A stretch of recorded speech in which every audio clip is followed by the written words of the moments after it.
দিদা এখানে আমাদের ছোট্ট সোনাদের জন্য জামা তৈরি করছে, আর আমি এখানে আমাদের ছোট্ট গপু সোনাকে সেই জামা পরিয়ে ট্রায়াল করছিলাম।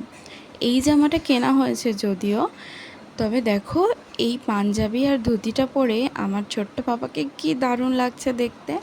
জন্ম অষ্টমীর দিন ওকে এটা পরানো হবে, তাই একটু পরিয়ে দেখা হলো যে কোথাও কিছু অল্টার করাতে হবে কিনা। এই জামাটা বনু ওকে পুজো উপলক্ষে কিনে দিয়েছে। বেশ ভালো লাগছে না জামাটা দেখতে?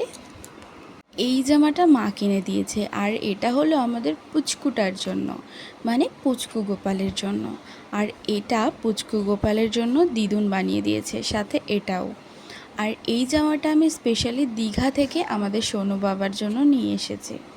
একটু বড় হয়েছিল যদিও, কিন্তু বেশ সুন্দর লাগছিল। আর এই শাড়িটা আমাদের লক্ষ্মীর জন্য।